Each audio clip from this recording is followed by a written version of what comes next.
right, see who's on. I'm just waiting for people to show up. Sorry. Oh, we have 7 already. Yes, 12 already.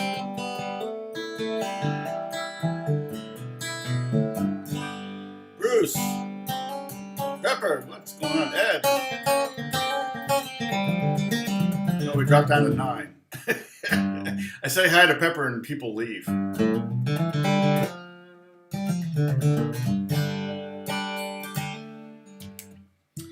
I got sent some pics by this company called Black Mountain Pics. And they're thumb picks that have a spring in them. And the idea is you can use them as a pick.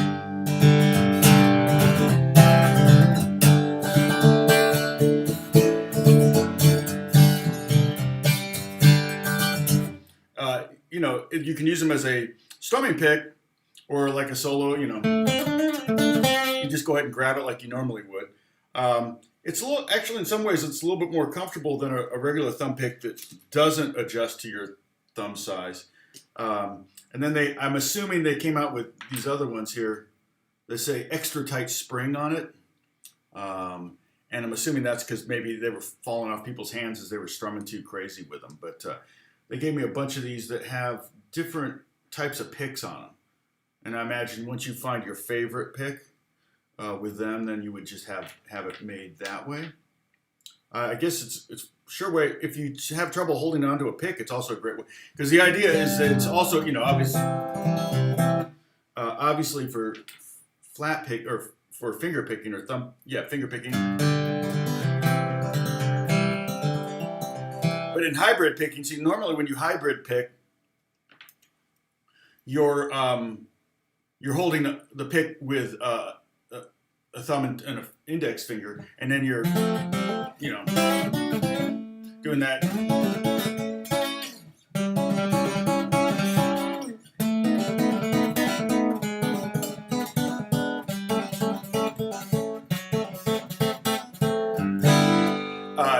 That's hybrid picking, but you lose your index finger when you do that. So with one of these, with a thumb pick, you can do the hybrid picking. It's not really technically hybrid picking anymore, I don't think. Well, technically, it's because you're using your thumb, using a pick and your fingers, so that's hybrid picking.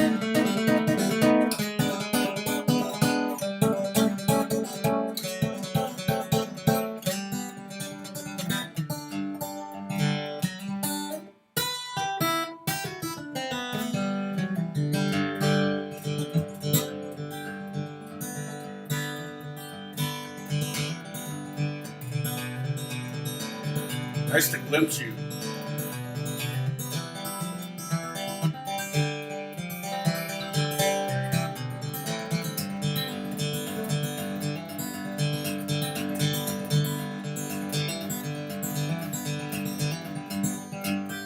So yeah, it's nice. It's nice to have a thumb pick. I mean, I like using thumb picks, but this one actually feels more like a pick than your average thumb pick.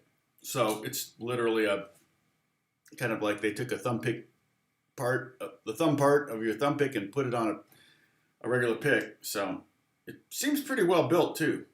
Black Mountain Picks. That's the website, blackmountainpicks.com. I haven't even checked. They just sent me. I got these in the mail yesterday. So the fine people over at G7 Capo made the connection. And I'm trying to think if they have any of these picks are as thick as I would normally use on electric.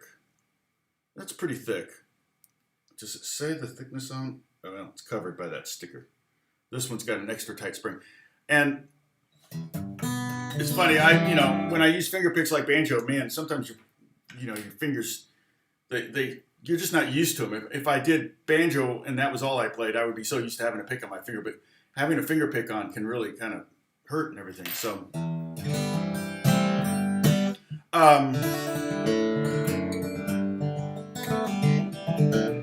all mods are accounted for. Okay. How are we doing here? How many people do we have? Oops, wrong one. 19. Okay. So, I haven't had a whole lot. I just did some work this morning on trying to come up with not some grooves yet necessarily, more kind of introduction into the nomenclature, I guess you could say, of how to write or read rhythms and things like that. So we're going to talk a little bit about that. We may talk a little bit about grooves today, but yeah. Oh, sorry, I actually posted that, Dennis, but I forgot to pin it. So let me pin this. There we go. Tis pinned. I want to basically start with a very, very simple groove. Let's see. Maybe a little more. No, wait. Am I going the wrong? Yeah, going the wrong way. There we go. Get the whole headstock in there. Not that you didn't know I was playing a Martin, but people always ask, what's this stuff? What's here? That's just felt. I put it under the strings to keep them. If I'm doing short chords, I don't have nothing rings out, which is nice. Because usually it rings out sympathetically. So if I'm playing an A flat chord, then any overtones that are in the A flat chord, the A flat, the B flat, and the A flat, the E flat, and the C are going to ring out. But you don't always want that. I did it with my mandolin too. But yeah, that's why that's there. So now one of the things that's real important, and John, I think you struggle with this. I don't see John on here. Hey, Hazim, how's it going? Good to see you. Is that you struggle with having a good time and struggle with playing with a metronome. And metronomes are so boring. And sometimes they can't be loud enough, because if you're strumming an acoustic guitar or you're jamming on an electric guitar, especially if you're on an electric guitar, you're really not going to hear it. If you're jamming on acoustic, you start banging out really hard on your guitar, you're not going to hear that metronome. I mean, my metronome only goes so loud. And so on my phone. So I like to play along. It's more fun for me to play along with drum grooves. And like I said,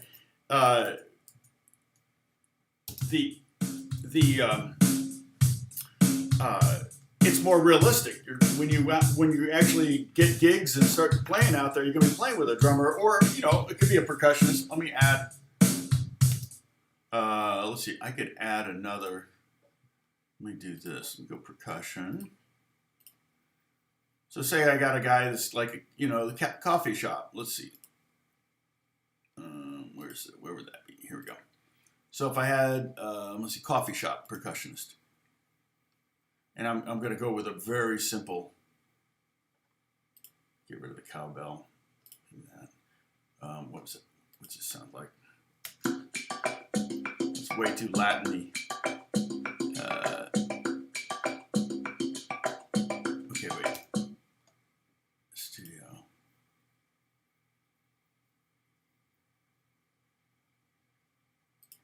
No. Oh, I see what I did. Sorry. Here we go. I got to change drummers. There we go. So this is going to have cajon, and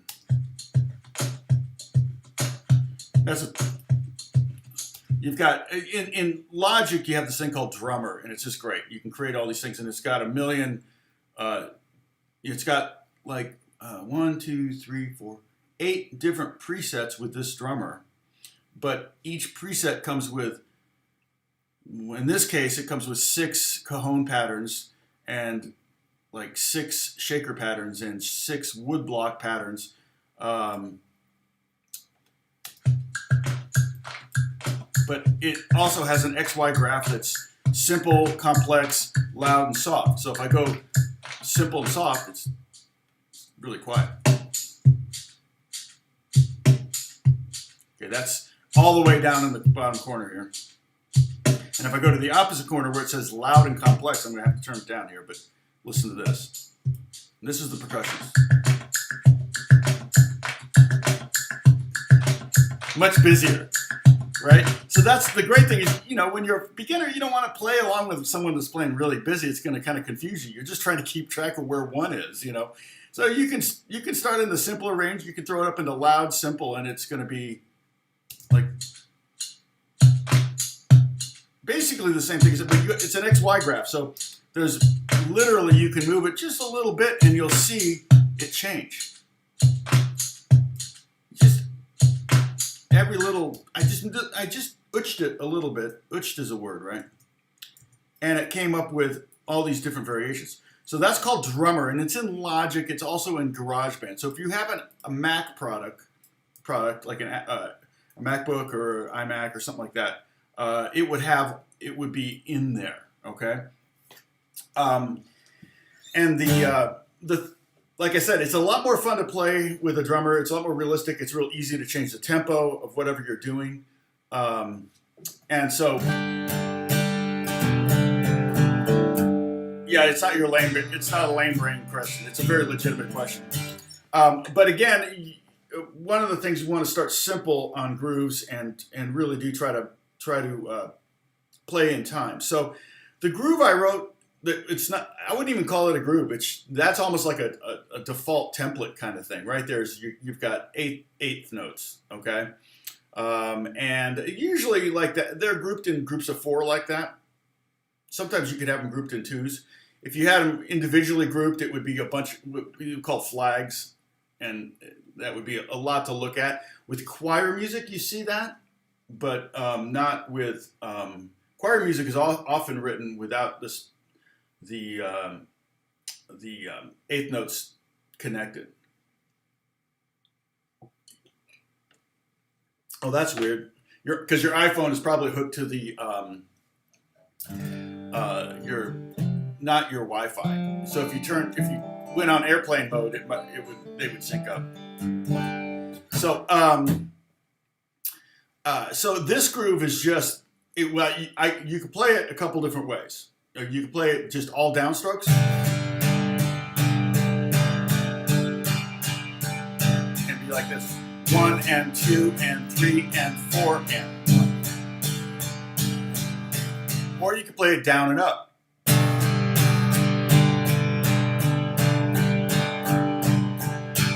One and 2 and 3 and 4 and 1. Okay? And so there is notation for that, and it didn't quite work the way I wanted it to, but this is correct. This is what it would look like if it was all downstrokes. Okay.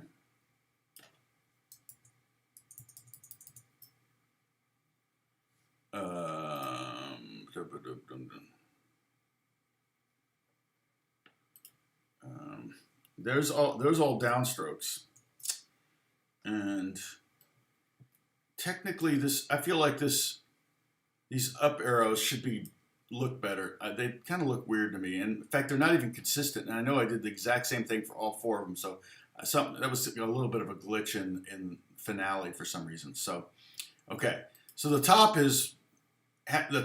diagram here doesn't designate any kind of right hand options. It doesn't tell you up or down or whatever. And again, this is pretty classic notation. You can use up and down arrows if you want. This is very, very classic notation. I probably could have found some up and down arrows somewhere and put them in there, but it would have taken more time. So I just created these this morning. But I wouldn't even put those in there necessarily. If I were writing this out, the style would dictate whether you're going to be downstrokes or alternating down and up. For example, so the top one doesn't.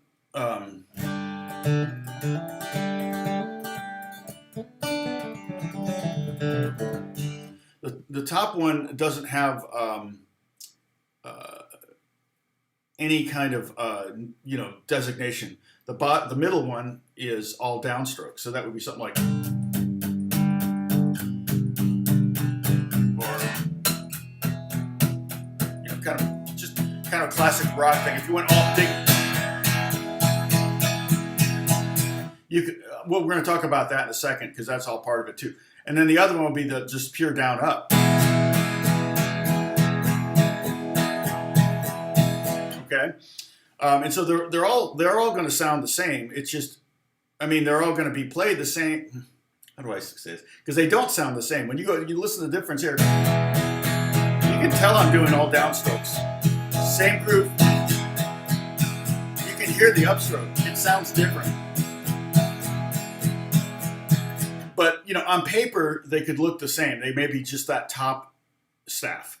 Okay, and so it's kind of up to you to determine, well, which feel am I going to use? Am I going to use downstrokes or am I going to alternate strokes? Down and up, down, up, down, up. Okay, and so when you're playing along with a drum, generally know that the snare is going to be on 2 and 4. 2, 3, 4, 1, 2, 3. And in this scenario, the kick is boom, boom, boom, boom, boom. 1, 2, and 3, 4. 1, 2, and 3. So the kick is on 1 and the end of 2 and 3, and the snare is on 2 and 4. So almost every eighth note is covered. Nothing's being played. The hi-hat, I always listen to the hi-hat. So check this out. I'm going to double time the hi-hat. Probably somewhere around here.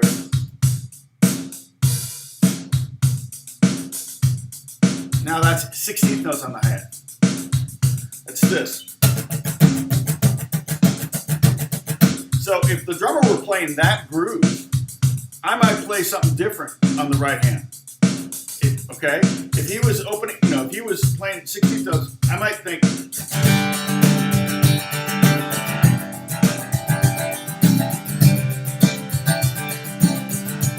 And those would be 16th notes. So I'm listening to the drummer and listening to what is he doing on the hi-hat. Now he's playing quarters. I don't know if you can hear that. 1, 2. And here he's playing eighths. All right. So there's something on almost every beat, every eighth note there.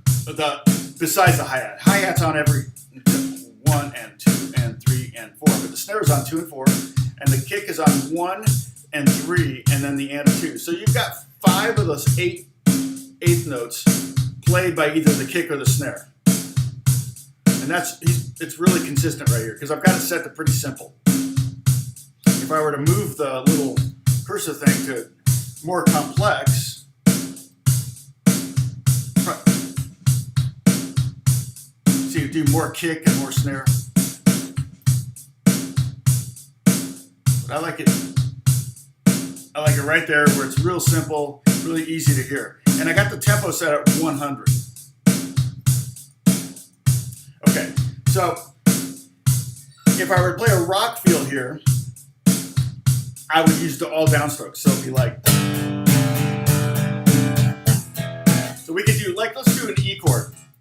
That's a good rock chord.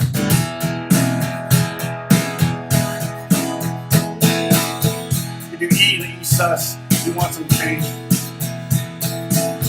Now, one thing I'm doing here is I'm strumming all 6 strings all the time. Okay? And it's pretty accent free. If I hit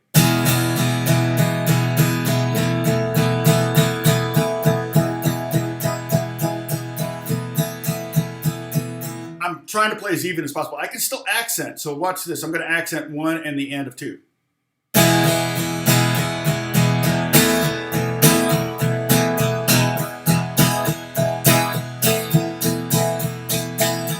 Okay, and the way I'm accenting that, and I can drop that one in there because this is another pattern that I did. Okay, so music wise, this is what that would look like. Okay, I'm gonna make it a little smaller. There we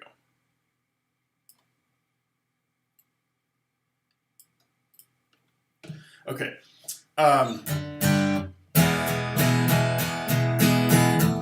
So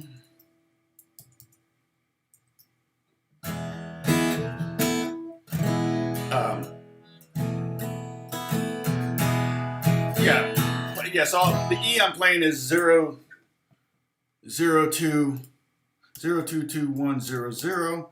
That's E. And then E sus, I'm just adding the pinky, so I'm going 0, 2, 2, 2, 0, 0.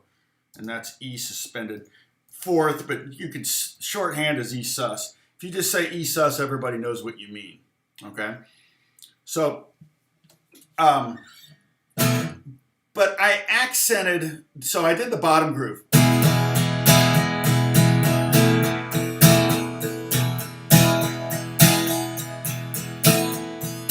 Basically, by those little carrots are accents, and Holly taught me that those are called carrots, I think. Guten Abend, John. Good to see you.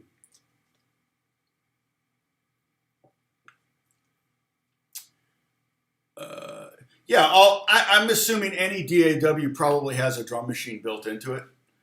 And I use Logic. I use Drummer even for TV stuff because it just you can still edit the MIDI, but it's kind of outside of MIDI. But then you drag whatever you create into a MIDI file, and then you can edit the MIDI. But I guarantee you there are drum machines. I mean, I have it's kind of like a drum machine. What is it? GarageBand's on my phone too. So if you have an iPhone, you have GarageBand. But iMachine. But GarageBand on the phone, I've never even opened this up, I don't think. I'm sure it's got Drummer. Yeah, see, it's even telling me to go through the tutorial, so I have never opened it up. But here's the interesting thing about this. Another way that you can create an accent. So think about an orchestra.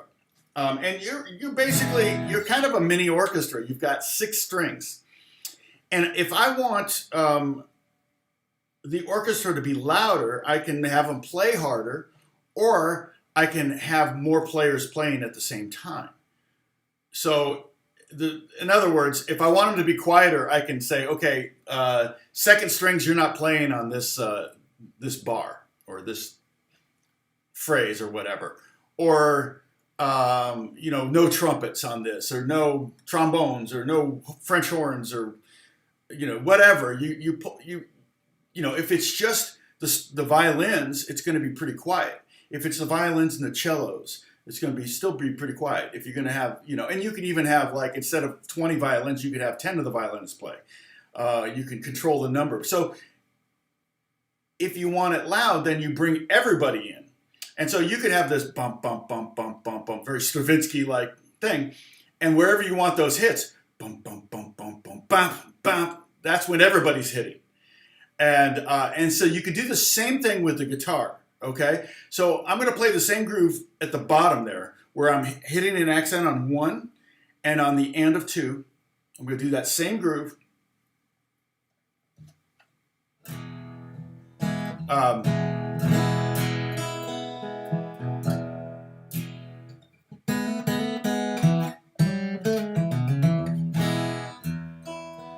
Also, I showed you the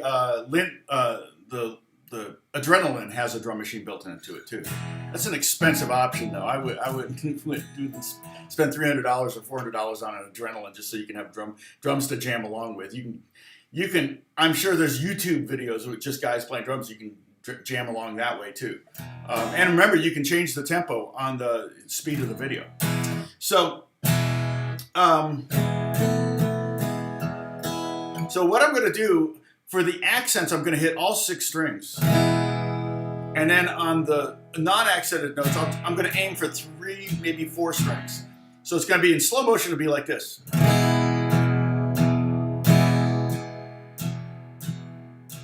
and 2 and 3 and 4 and 1 and 2 and 3 and 4.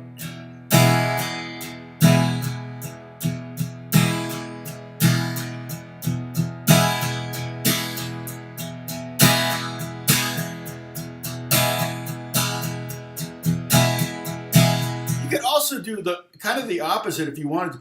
You could strum all 6 and then go more for the top strings like this.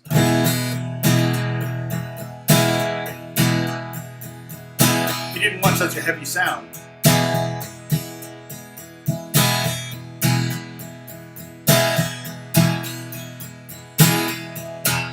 And the first one works better if you maybe aren't playing with a bass player.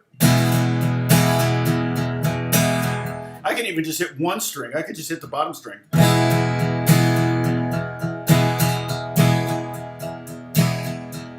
And right now I'm playing the eighth notes with all downstrokes, right?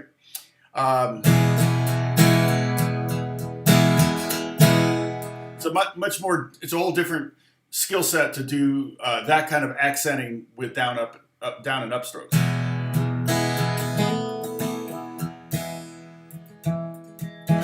Yeah, I assume most of you are PC users and not Mac users, so I just don't know what I don't know what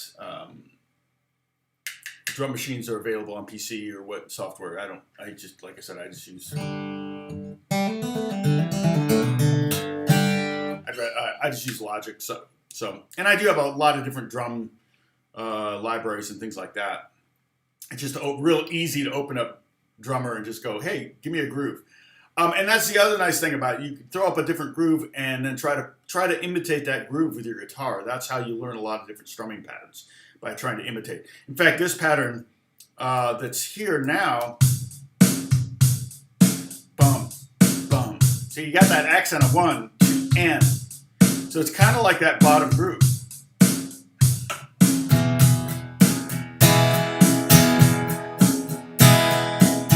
The only thing is, I could, if I wanted to accent on the kick, I would put an accent on beat 3 too. So it sounds like this.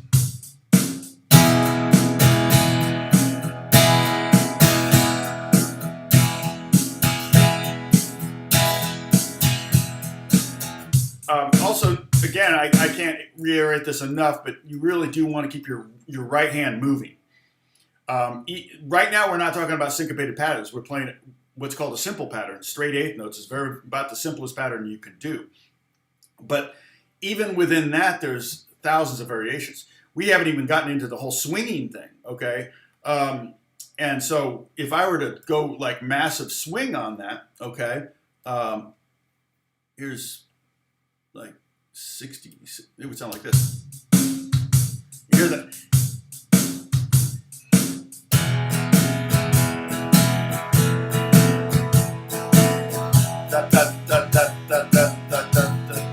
It's not straight. Here's straight. Almost like a robot. Straight sounds like a robot if you've been swinging a lot.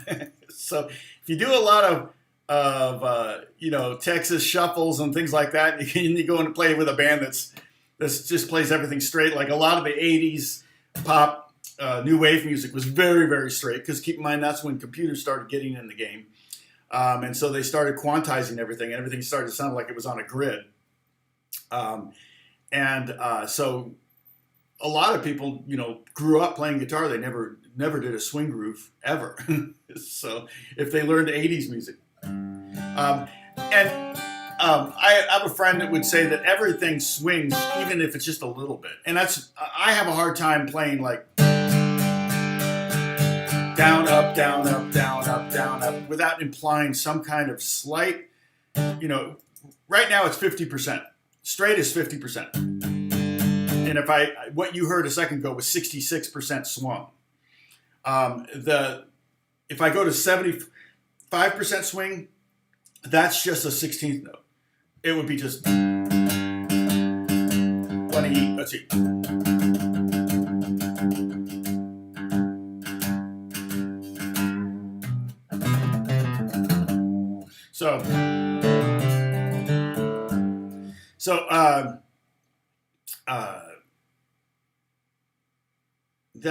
So that's kind of, we're not going to do too much with swinging today. Exactly. So there's a couple different ways you can create an accent. You can create an accent by using less or more strings, or you can hit harder. Just like an orchestra, you could have every instrument in the orchestra playing, and that means on guitar, that means all 6 strings playing. And then you want to just have them play louder on the 8th notes you want to accent. 1, and. Or I can use the same velocity. I'm going to try to use the same velocity, but I'm going to hit more strings.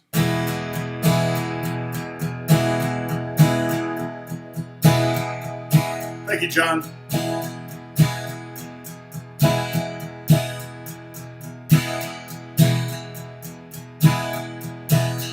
I'm really pretty much playing the same velocity. I'm really trying hard to. I'm really trying hard to hit the strings just as hard on these as these, okay? Almost impossible to do, but you can see that, you can hear the accent there.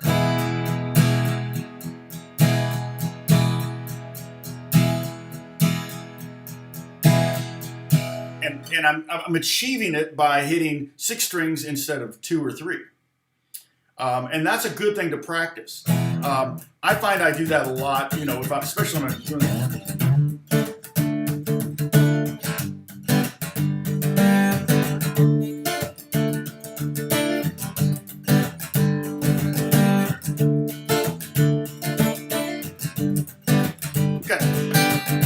hitting more strings when I want a little bit of an accent and hitting a little less.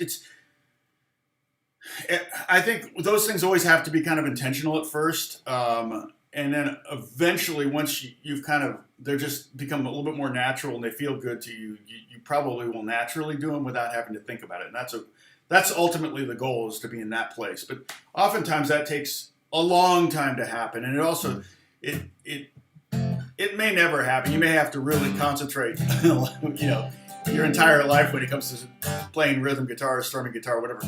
And it's funny because so many people really want to learn how to solo and play licks and do the leads and everything. But as a guitar player, a working guitar player, you know, I remember spending, you know, it's just, well, I don't think I ever did it this way, but let's just say I spent 95% of my time practicing soloing and 5% practicing rhythm.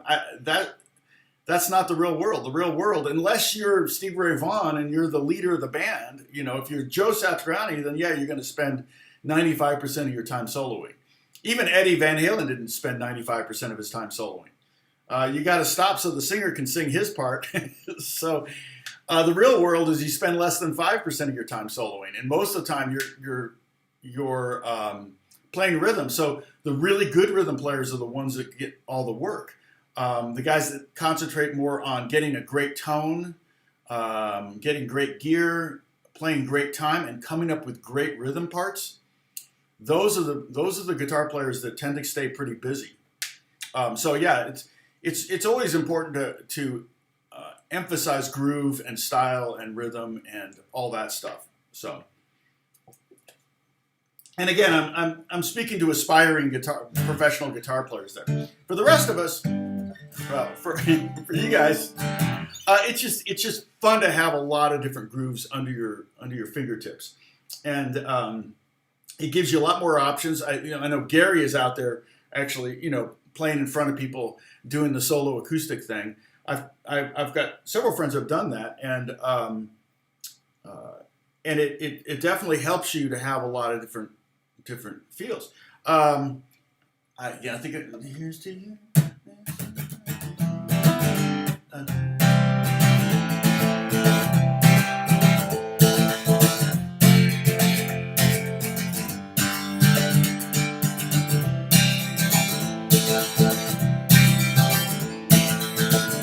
That's the standard folk groove, Mrs. Robinson, I think. I have to listen to it closer. It's been a long time since I've heard that song.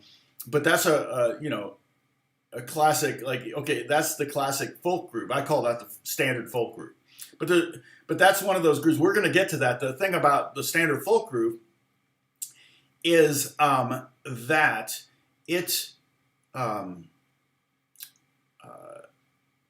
it works at all bunch of different tempos, and it's been used through so many different genres. And we talked about this before. It goes pretty far back. Hey, Y-Jax, how's it going? Oh, Yvette. Okay, Yvette. Good to see you, Yvette.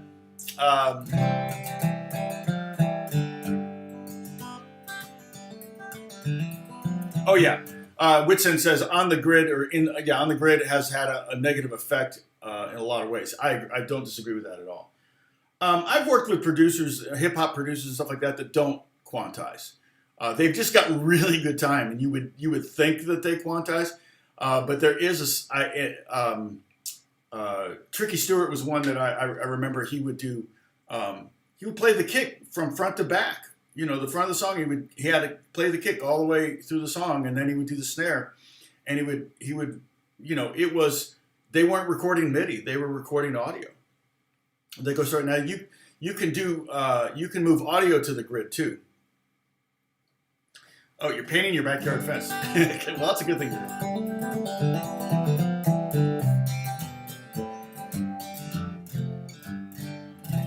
So, okay. So now let me get back to, we're just straight eighth notes. Let's try. Well, I'm not going to worry about the drum machine for a second. Let's try that bottom groove where we're going to accent. First off, just play with me an E chord, assuming you're in tune. I don't even know if I am. I assume I am. So tune to me if not. No worries, Sean. I'll talk to you later. So just do 1 and 2 and 3 and 4 and E sus.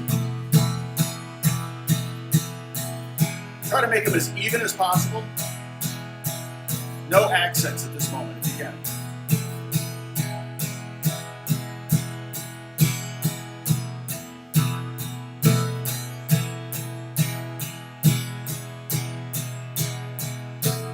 Okay, now let's try it with down and up.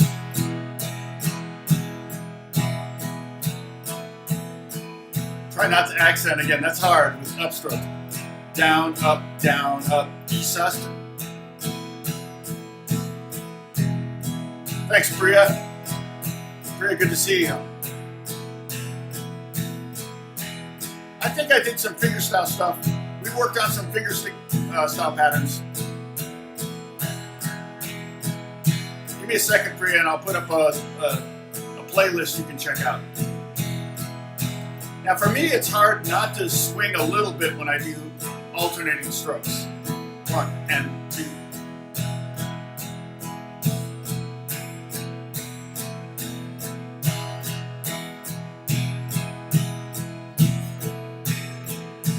I got it, Paul.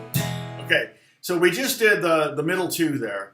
And now with this one, the bottom one, we're just gonna go all down strokes. And let's just try, hit all 6 strings, 2, 3, 4, like that.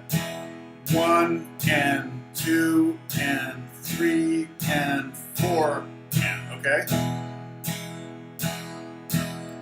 Now let's just try to hit 1, 3, 4 and 1. Hit 1, 3 and 4 and 1 and 2 and 3 and 4 and 1. So I'm just accenting 1. And I'm playing really slow right now. And then we can try to accent 1 and the end of 2. So it sounds like this. It's harder slow than it is fast, I feel like. Sometimes some of these syncopated patterns, and technically that accent is a syncopated feel.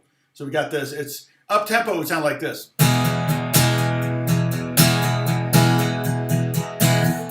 I go with the sus. Almost sounds like a Bruce Springsteen song or something, right? He might do.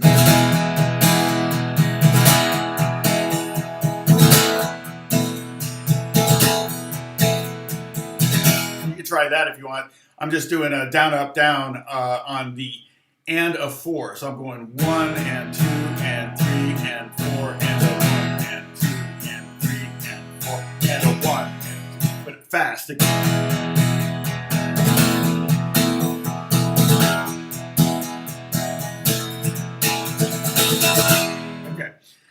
So that's kind of I guess you could call that a Bruce Springsteen arena rock feel.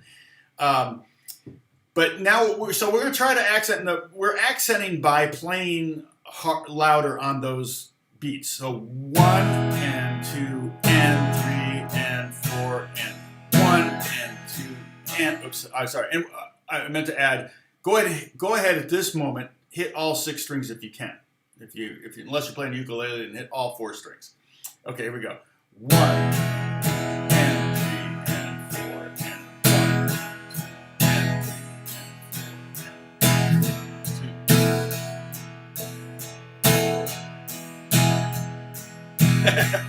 2. Yeah, Steve, work on that double appoggiatura.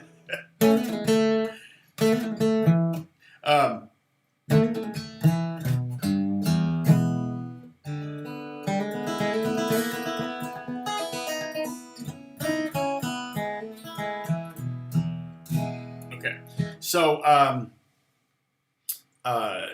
let's try that again. I'm going to hit all 6 strings, but I'm going to try to accent 1 and the end of 2. So it's like this: 1 and 2 and 3 and 4 and 1 and 2 and 4 and 1 and 4 and 1 and 4 1 and 2 and 4 1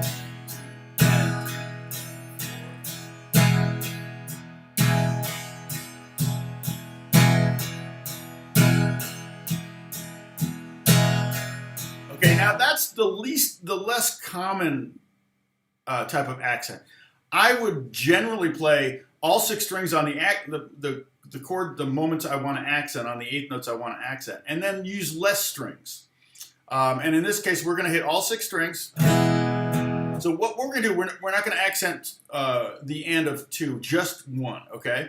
So hit 1 with all 6 strings, and then 2. Just hit like, don't need to be precise. Just hit the bottom 2, 3, 4 strings. Just make sure you're hitting less strings than on downbeat, on 1, okay? So we have 3, 4, 1, and 2, and 3, and 4, and 1, 2, and 3.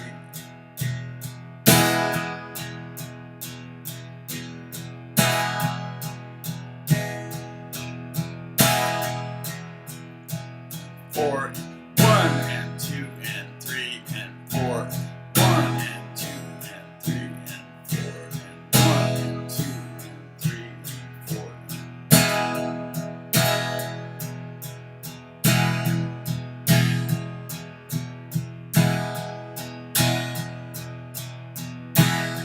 Now another way to accent that I very, very, very likely to use is by muting with my right hand.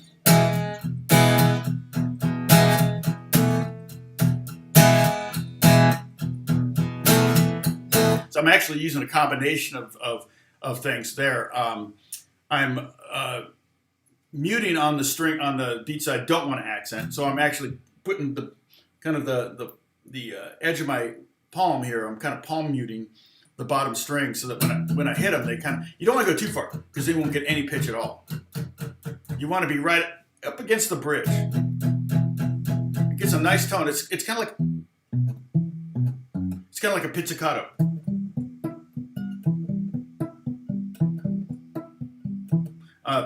Pizzicato would be when that's when violinists pluck a string with their fingers and not their bow. So it's that kind of palm muting, and then when I'm accenting, I lift my hand up and I hit the whole thing. So it's like.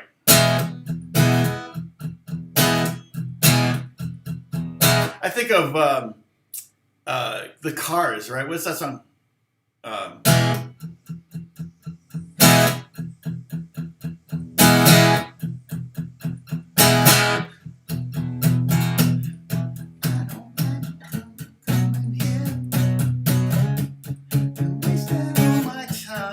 Oops, stop. Oh, that's right. They were very Beatlesy in their. It's cool that they went to the G sharp major chord and then they go to an E major chord. That's a cool little turnaround there.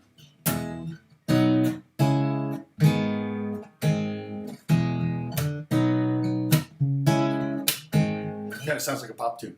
Okay, so Pop-Tart. Well, it was a pop tune actually at the time. I would consider the Cars to be power pop, which I always like that genre. I feel like My Sharona, the Knack was power pop. Oh, it's Wednesday. Dang it, I forgot. Okay, the Gardeners are here. All right, so somebody, who was it, was asking about fingerstyle. So I'm going to Priya Brada Malik. I know I'm butchering that name, and I apologize. I can't even speak English, so you probably can speak 5 languages. Let's see. So here's okay. So playlists. Let me just find it. I wish I could see all playlists. Nope. Exercises.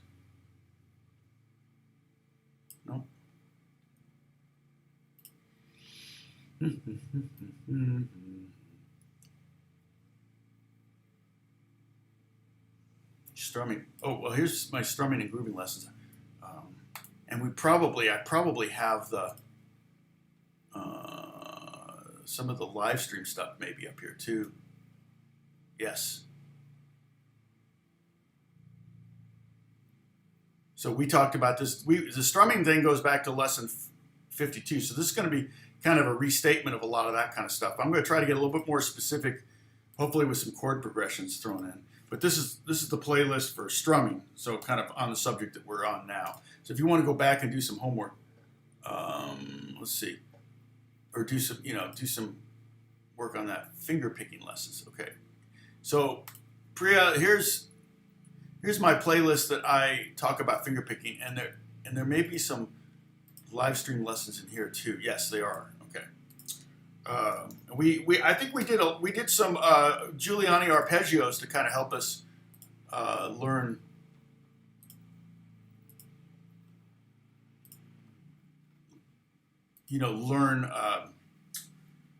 finger picking.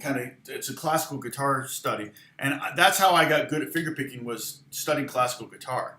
It wasn't really anything I could do very well when I prior to going to college.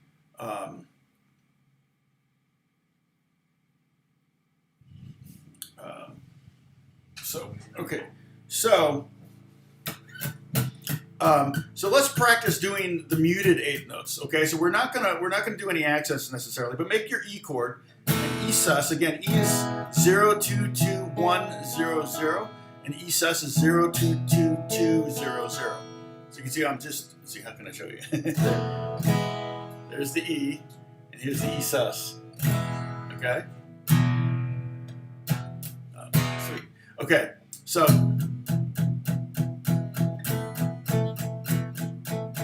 what I'm doing is I'm laying here, I'm playing, and I could play all six. It's a little hard when you're anchoring your palm on the strings. It really takes a big angle sweep with your wrist to get all six strings. I would never do that for the most part. I mean, I might, but if you want to practice strumming, and again, don't be precise on this. There are times where you're going to need to maybe, see, if I'm playing C, I'll probably mute the bottom string. Or I might play C like this, like the baritone C.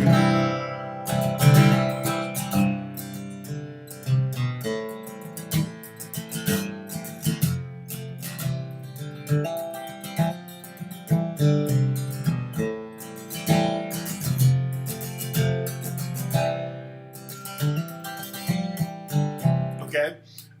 Sorry. I'm just reading the comments here. Sadie!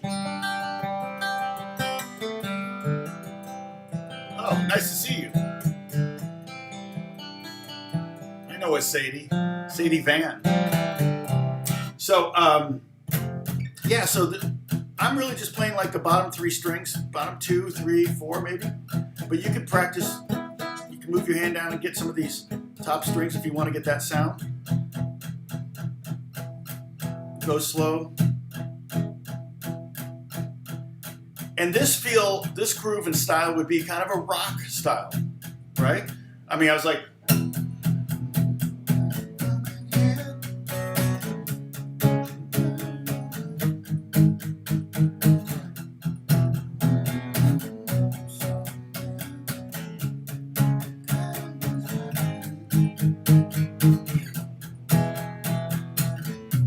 kind of a classic rock vibe. Even what was I saying? Pete Townsend? No, the Bruce Springsteen. So I don't know why that kind of brings to mind Bruce Springsteen, but it does. So, but now that if you're getting this muted thing down, for one thing, that alone is a really good sound. It's all like low end.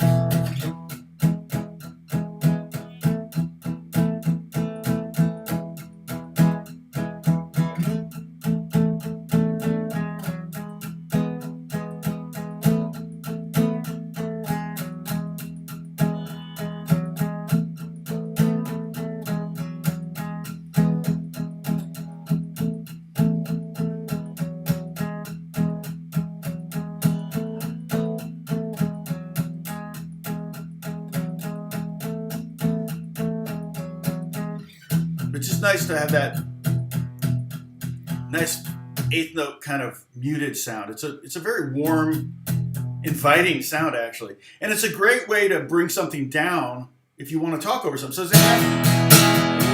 singing this big song, and all of a sudden you want to go down. So how's everyone doing today? Right? Don't forget to tip your waitress and your guitar teacher.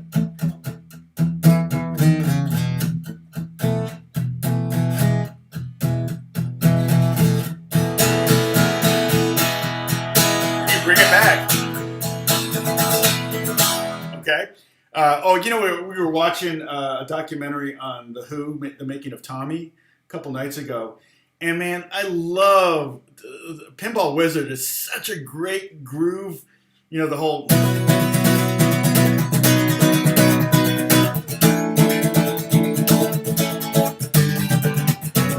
I mean, it's just. It musically makes zero sense, but I love the movement of the chromatic movement of that, the third of the notes on the G string. It just is a really, really cool thing. Are we going to do something special for the 200th lesson? I don't know. I hadn't thought about it.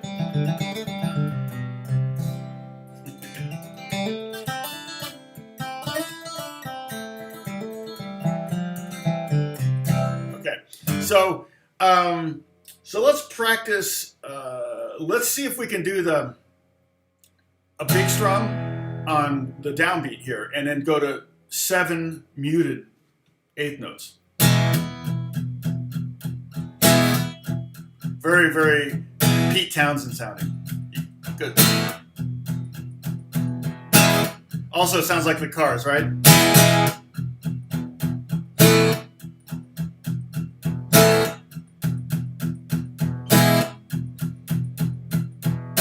And we can go slower, Paul. But here's the thing: those are 2 different skills. So you might have to work on the muting thing by itself for a while. Just get used to having your hand like that. But I think naturally you're going to want to bring some chords out. So that's when you do the. And again, the accent. Okay, here's another thing. Again, we're talking about. I'm likening the guitar to an orchestra.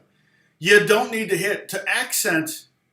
To create an accent against versus the mutes, you don't need to hit all 6 strings, okay? So if you're sitting here going, and I was doing this, hitting all 6 strings, you don't need to. If you don't mute, it's going to be louder. Muting, by its definition, makes things quieter, right?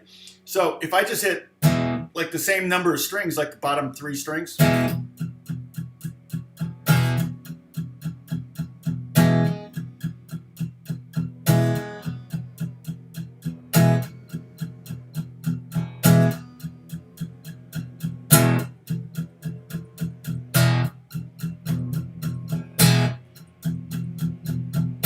yeah, Pinball Wizard's not easy because of the big bars. And I don't even know if that's how he plays it. That's how I figured it out when I was a kid. And I thought, oh, that's how he does it. It sounded like Pinball Wizard. I was watching him play, and I didn't know. It seemed like he was doing that. He was going B to A to... But I'm pretty sure he was doing something. He would do that. The triplet 16th note strum in there, too. That's really hard. But he doesn't do that. I just do that. I hear that when someone's doing that. It may be Keith Moon doing it or something. Yeah, Holly's. Oh man, that Cars album was great. There's so many good songs on it. It was so played on the radio so much when I was growing up. So you don't need to hit all 6 strings to do the anti-mute. To accent when you're playing mute. No, you just don't mute. Muting, not muting is louder than muting.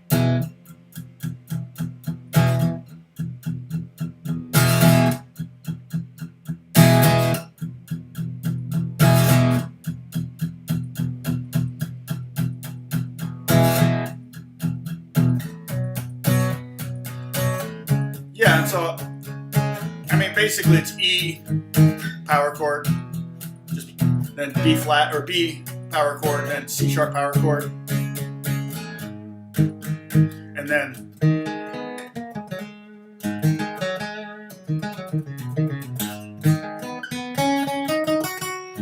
G sharp. And I think I don't know if it's G sharp major every time or if it's minor some of the time. I think it's no third, and then they go to third. Does he sing it? And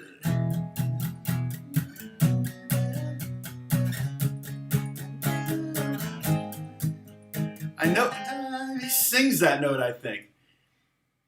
It may not even be played in the guitar. He just sings it. And it's just like, oh, man, that's so freaking brilliant, you know? But it's also very Beatlesy, but it doesn't resolve the way it should be. In pop music, that G sharp would have resolved to here. It would have been like...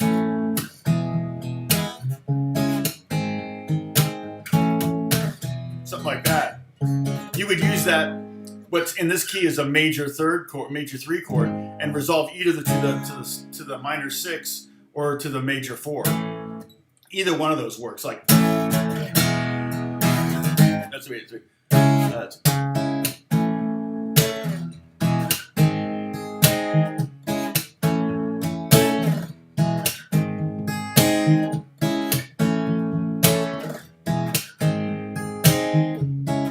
That would be a very pop, you know.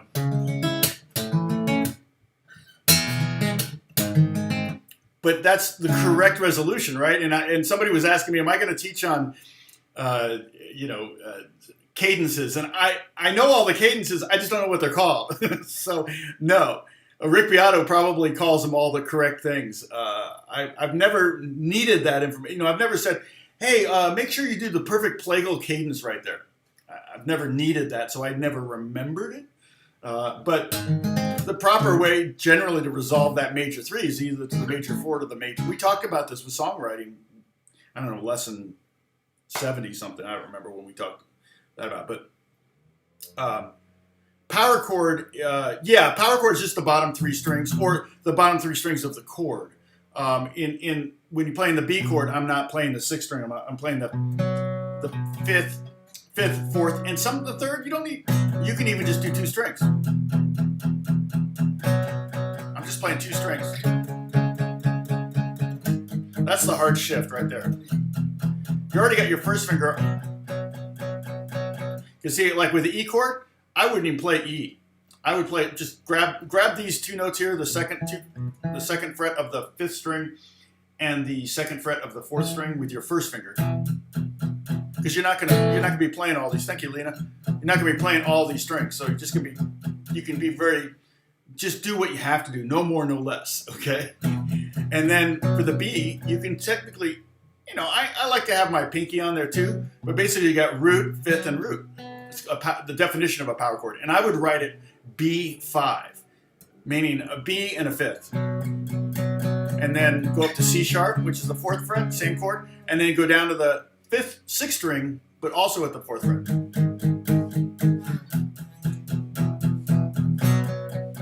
So you have to be pretty precise about your right hand. So you're going to hit the bottom 2 strings, then the next 2, the 4th and 5th, 4th and 5th string again. I'm talking about my right hand and the bottom 2 strings.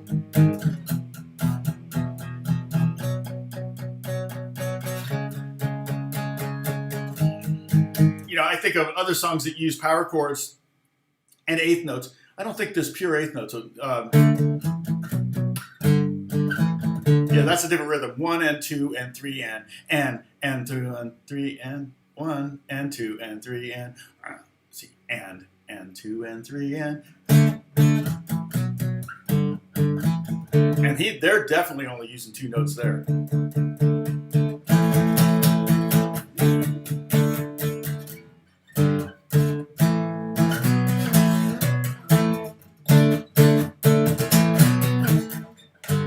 Something like that. I can't remember it now. Well, I played that, and I never played the Cars song, I don't think. Because I don't remember ever, I learned the guitar solo to teach it, but I don't think I ever learned it to perform it live. We also did, in my high school band, actually I was in high school and we were playing frat parties, which was pretty funny to be in high school and going to college parties where kids are getting drunk and everything. Went to Purdue and to Indiana University back in the, would have been like 78, 79. And they,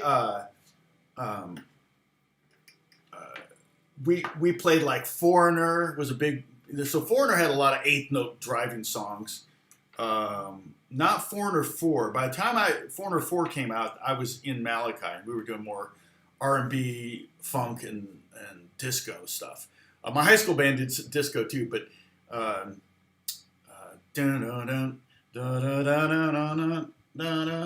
Cold as Ice, I think we did Cold as Ice. But what's that one?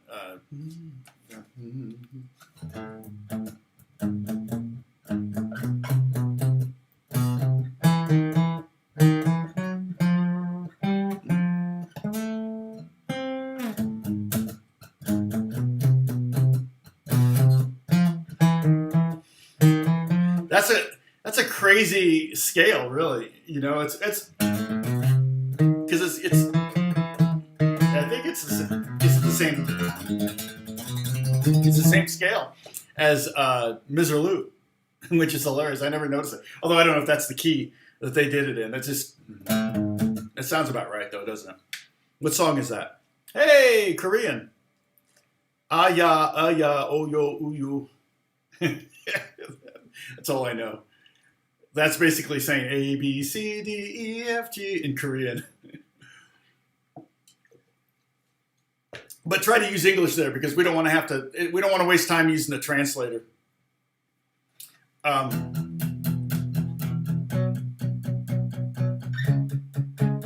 in bass you would just play the bottom note. You only have you can even play this song on one string.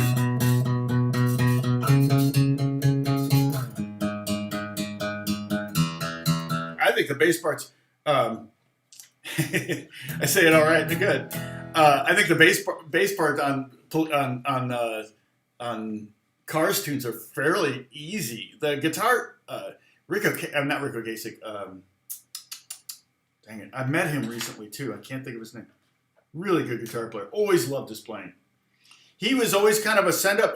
Ironically, he was not ironically, but I'm pretty sure he was like a big Chet Atkins fan. You can really hear Chet Atkins and country players in his playing. So it was kind of a weird thing, you know, to bring that whole vibe to, you know, pop, new wave, 80s. Well, it was actually 70s when the Cars got big, late 70s, early 80s. So with the E chord,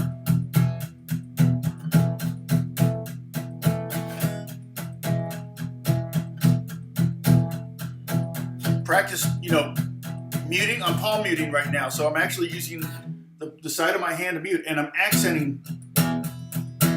You can accent. You can hit harder with a palm mute. So I'm still muting, but I'm hitting a little harder. Or you could just not mute. And that takes a little bit more time. Again, everything you want to play fast, you got to start slow. So just practice slow. Now again, I like to practice along with the drum machine. And this is the tempo is 100 beats per minute. So let's check out this with the drummer.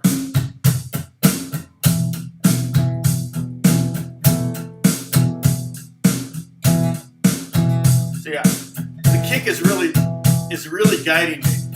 Bum bum, bum, bum bum, bum bum, bum, bum.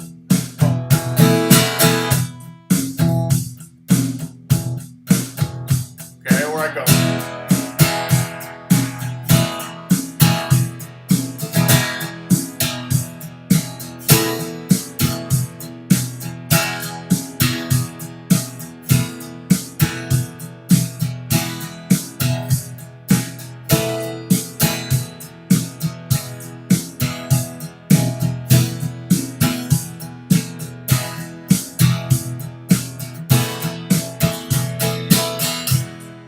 Okay, does that make sense?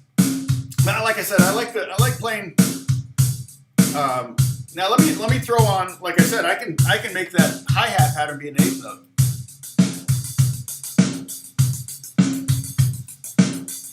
Now you could play an eighth note pattern over that. But I oftentimes, when I'm playing with a drummer, I listen to what he's doing on the hi-hat because that's going to tell me what they're expecting.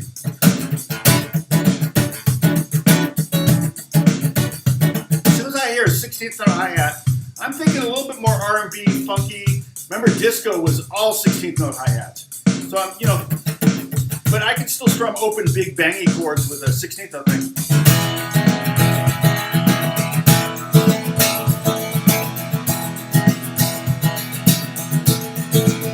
But that might be the difference between a chorus and a verse. The drummer might be going, okay, on the verse I'm going to play eighth notes. When we get to the chorus, I'm going to go to 16ths.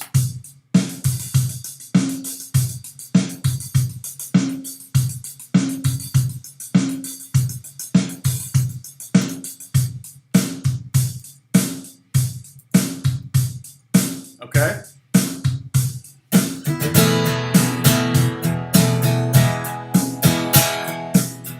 So I'm kind of playing the bottom rhythm there. Bum, bum. I'm accenting 1 and 2 and 3 and 4 and 1 and 2 and 3 and... Hey, why don't you count with me?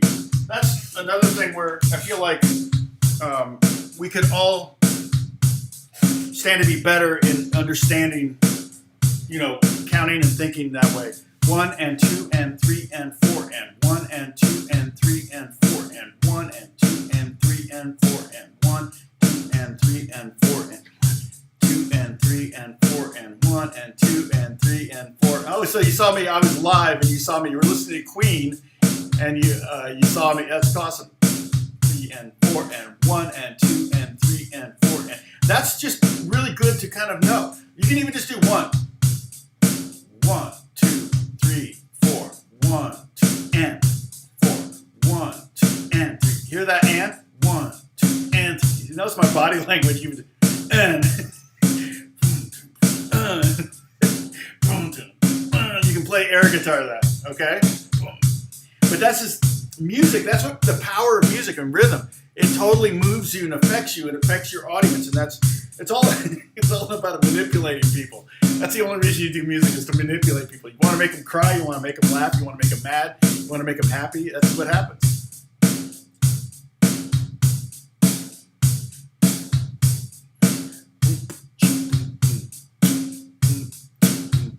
And the Discord link, if you want to join the Discord, in fact, let me upload. Hold on, I'm going to shut off the drums. I'm going to upload all of these, and I did another rhythm one, but I'm going to save this one for later. I've got 3, but I'm going to upload these to it's Tom's lesson PDFs, and that's where I put most of these kind of little snippets, these little screenshots, screen caps, anything I create like that. They're up there, so you can drag those into your own Word doc and print them up if you want. Okay. Now let's listen to the percussion. Let's see if I can get a good pattern.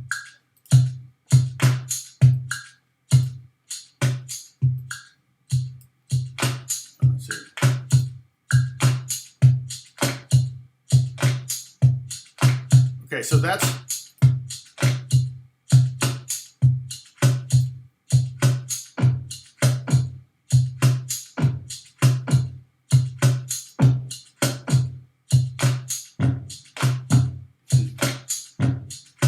hear the stomp, boom, boom. It actually lines up with the groove.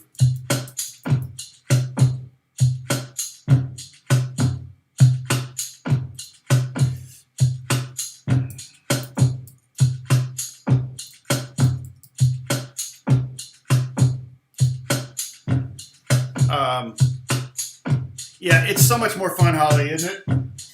Okay, so that's a percussionist. That's someone playing a cajon, banging his foot on the ground, clapping his hands, slapping the cajon.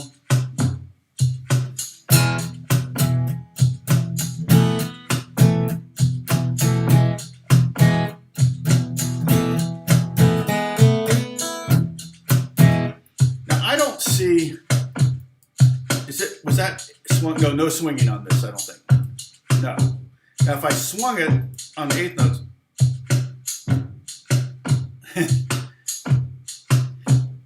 nah, that's not quite right for a coffee shop vibe. That's too That's a blues bar right there. You want to swing it, you got to be drinking. Then the swing occurs naturally. All right, let's see. So, is this too fast for most of you? Are you okay? 100. This is 100 beats per minute. So that means those eighth notes are at 200 beats. So if you want to replicate this rhythm on your metronome, but you want to click on every eighth note, just put it to 200 beats per minute. Oh, that's awesome, John. Yeah, it's such a better way to jam than with a metronome.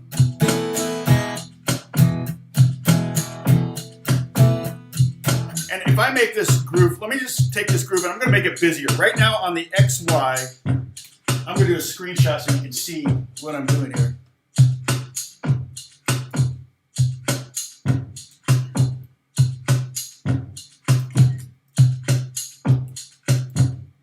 I won't leave this up there long, but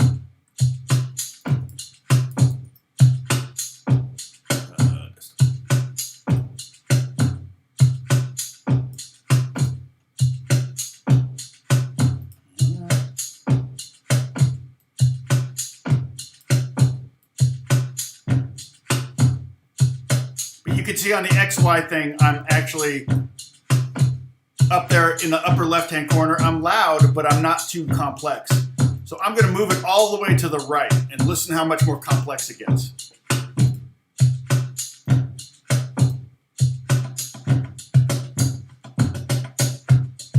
See that? A lot more subdivisions.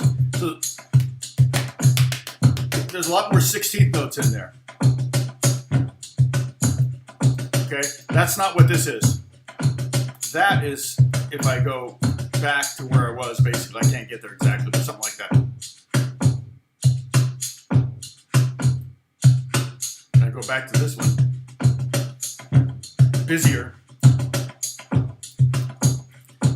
And you hear that? It's just a lot more stuff going on. So when you play it busier, now you've got something to play off of too. Like, I might go, maybe I'll just keep my thing going, but I'm hearing all, he's going to be that, play that kind of feel, I might join him.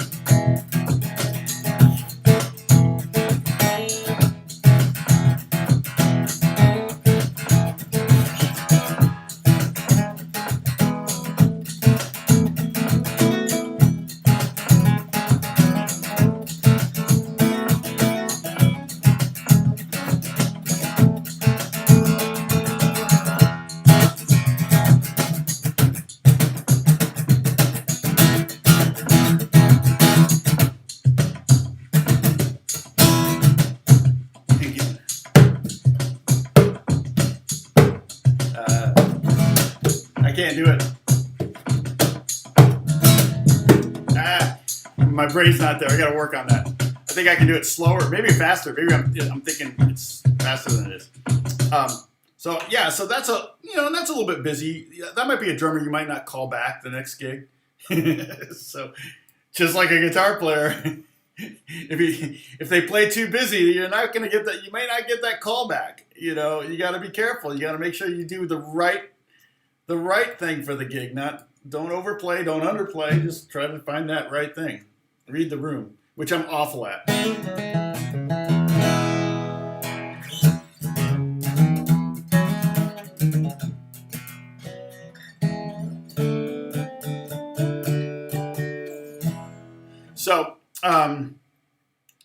So that groove is, it's very, very, very, very common groove. And sometimes the kick wouldn't even play on 3. It might be boom, boom, boom, boom, boom, boom, boom, boom.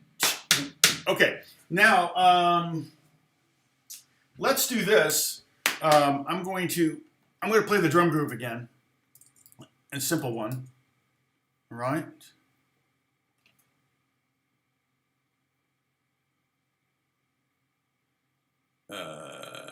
Let's see. Ba-dum-bum, ba-dum-bum. Where am I going? Okay, I want the drum machine. Okay, so going back to the drums.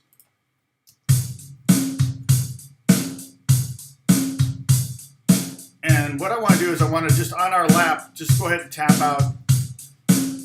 Here. We're going to tap out 1, 2, 3, 4. 1, 2, 3. Don't watch me listen more to the, because I might not be synced. I don't know.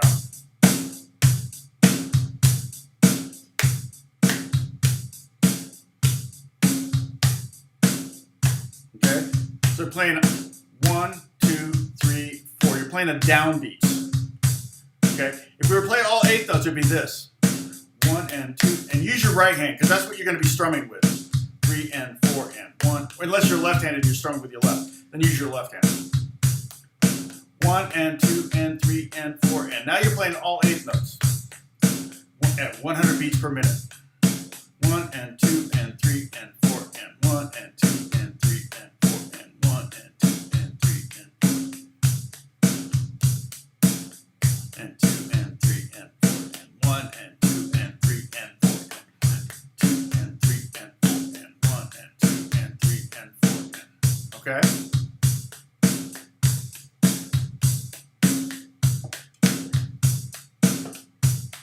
All right. Now, let's try to do that accent. So I'm going to do 1, 2, and 3, 4. 1, 2, and 3, 4. 1 and 2 and 3. That might be really hard. Hey, Herbie.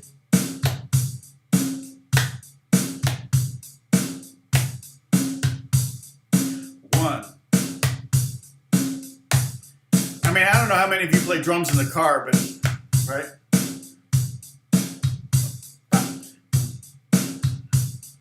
Right-handed, typically a right-handed drummer is going to play a hi-hat with the right hand and the snare with the left. So it's 1, 2, 3, 4, 1, and 3, and 4. 1, 2. Let's just do 2 and 4. 1, 2, 3. Now this is one you could do with your left hand, be like a drummer.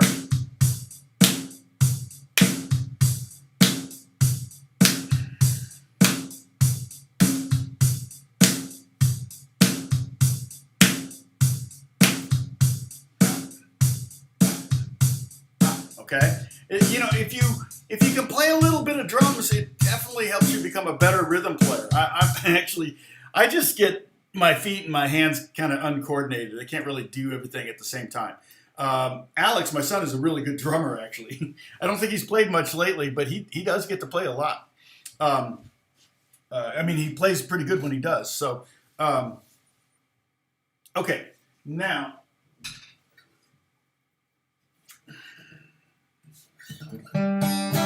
So, 1, 2, and 3, 4. 2 and 3, 4. Try to hit that. 2 and 3, 4. 1. I'll put the drum groove back on so we have a metronome. 1, 2, and 3, 4. E sus. Try to do that. And that's the bottom groove, the very bottom groove down here. Can't point. Right there, okay? That bottom groove, that's where those accents are. See that little arrow thing over the notes? That's called an accent. It's called a caret also, but it's an accent. And that's what we're trying to play, an 8th note groove where we play 8 notes all the way through the bar, but we accent 1, and 1, 2, and 1, 2, and. So that's what we're going for. Like we've been talking about, there's lots of ways you can accent. This is all foundational stuff. This will help you be a better rhythm player, better grooves. I can also do big act.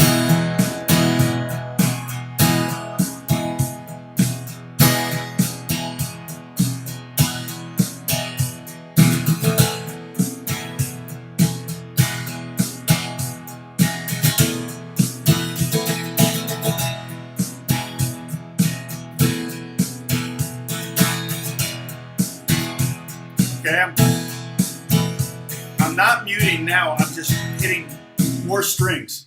Like we've talked about, there's multiple ways to create accents. And one is to play all 6 strings but play them louder, or any group of strings to play louder, but just change the velocity with what you're hitting. So that would be like, I'm trying to hit all 6 strings. It's not very natural, but more strings means more volume. So if I go, you can even practice that. That would be a challenge. Try playing all 6 strings and then just one string. 1 and 2 and 3 and 4 and 1 and 2 and 3 and 4 and 1 and 2 and 3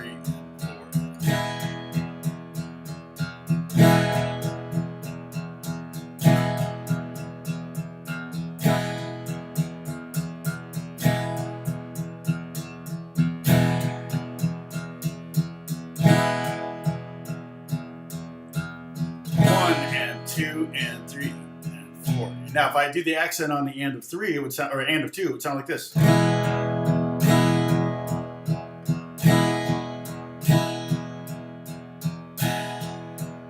Beach. Truth be told, what it sounds like right there, if you do that, okay?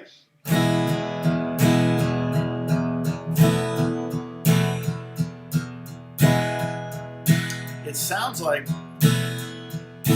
you're the guitar player and the bass player. Here's the guitar player and here's the bass player. So you got.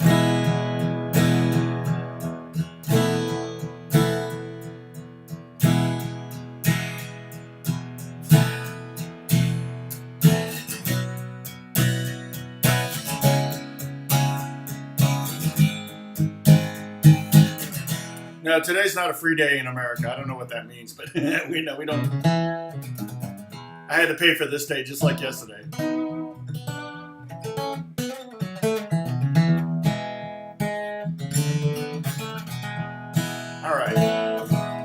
All right. So that's kind of a beginning. Mainly, what I wanted to do was kind of give a foundational thing. I can take this out now. Where's this? Okay, right there. Kind of a foundational thing about talking about eighth notes. You know, a lot of strumming grooves are going to revolve around 16th notes, or different styles are going to be 16th note driven. But right now we're talking eighth notes, and just keep in mind, 16th notes don't necessarily mean twice as fast. If I were to play that drum groove at 50 and hit the 16th note, would be at the same exact tempo as the eighth note at 100. So just because we're going to 16th notes on something doesn't necessarily mean it's going to be faster, unless you go from, in the same song, you go from 8ths to 16ths with the same tempo. That's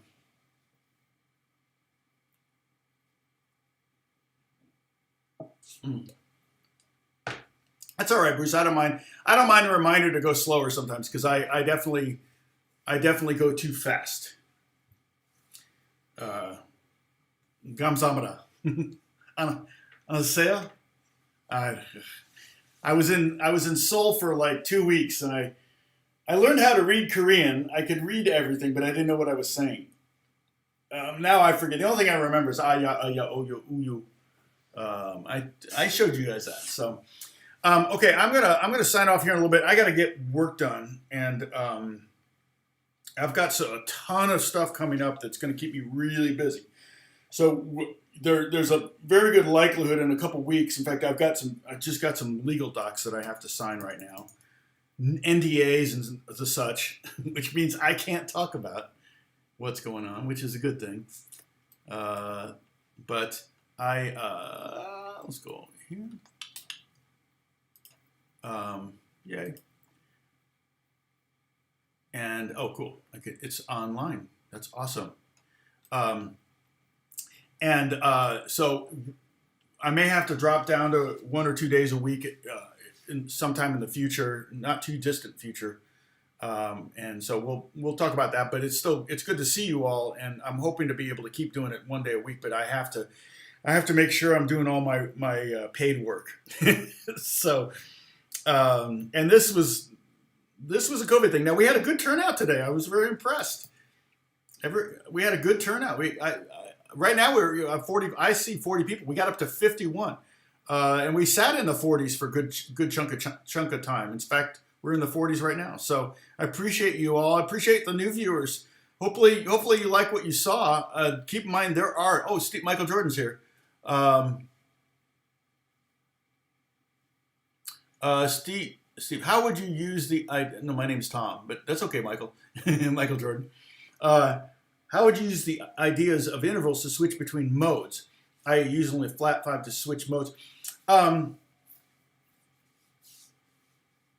Thanks for the groovy lesson. You're welcome.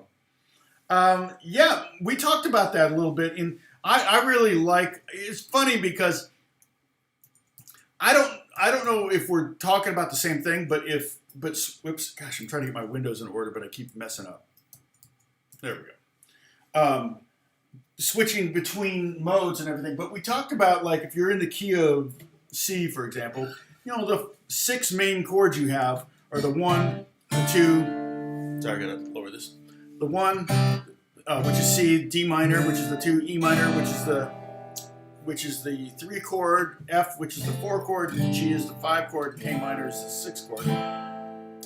And the Beatles would do this a lot, where they take the 4 chord, in this case, which is F, and they would make it minor.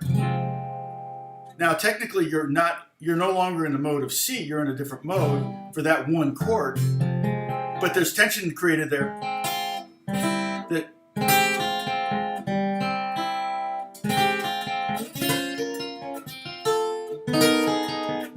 you're creating this.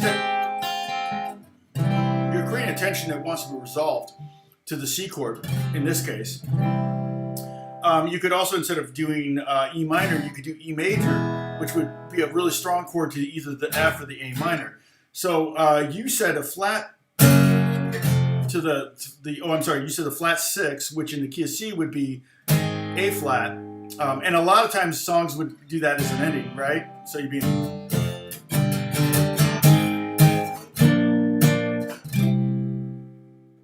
right?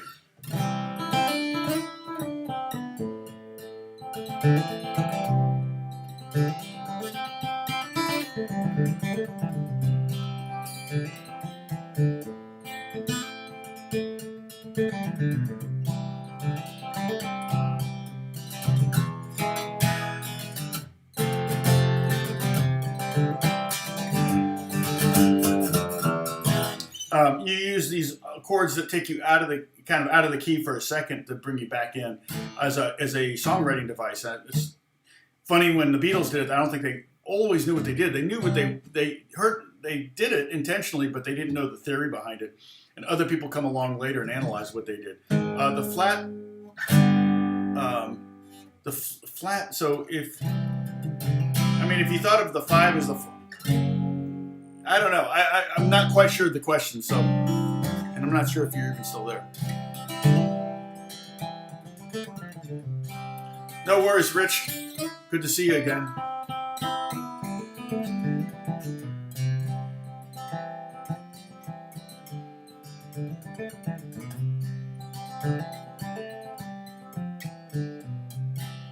The story of go-go and slow was my question about guitar state laws.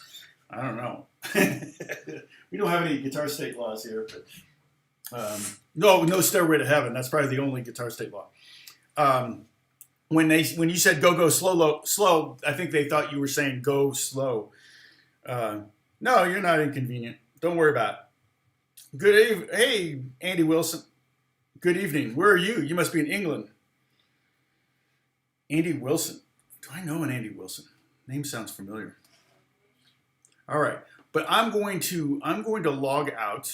I think, like I said, I got to get to work, and I will see you on Friday. Okay.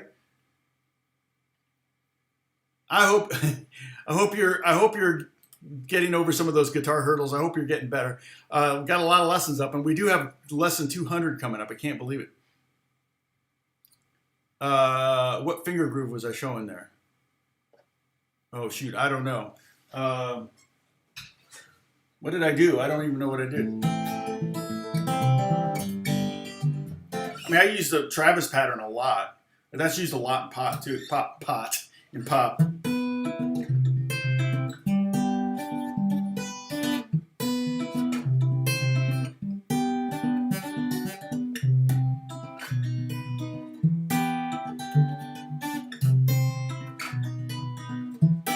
Yeah, so look up the Travis pattern. I actually have some lessons on that. Let me see if that was the last thing I copy and pasted. It might be. I think it was. So I have on my finger picking lesson playlist right here, I have some lessons on finger picking. So check that out. I think that'll maybe answer some of your questions. One of the things I do with finger picking though is I try not to do a pattern, the same pattern in every bar. I do try to mix it up a little bit to make it a little bit more musical. The same pattern in every bar, kind of like how Dust in the Wind is. Even Blackbird, for the most part, although there's basically two patterns he does, and he goes back and forth between them. But yeah, that makes it. I think it makes it more interesting than something that just sounds like an exercise. You got to kind of try to find ways to kind of mix it up a little bit. That would be a whole nother series. Oh my gosh, I could talk forever on that. But I'd have to analyze what I do, so it'd be going a lot of things. So yeah, sorry, I uploaded these diagrams here to Discord. So if you're not, the Discord link is right up there at the top. I pinned it. Click on that. That's an invite. You can join. Use your name that you use on YouTube. You can have multiple usernames on Discord.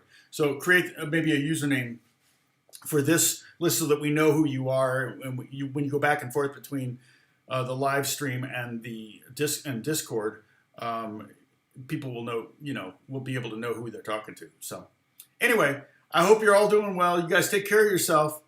I am a squirrel addict. Yes, that is true. It is 1,240 degrees here in Chicago. That's really warm. Yeah, do that, Rich. You definitely need to pull the guitar out. You should have it out. You should have it out. You should have a guitar. It doesn't have to be your best guitar, but just have a guitar. Get a wall hanger in your office and have it sitting right there. It looks cool when you have clients walk in your office. You got a guitar there. It's a good conversation starter. But yeah, it'll guilt you into playing it. So, all right. God bless you all. I'll talk to you soon. Bye bye.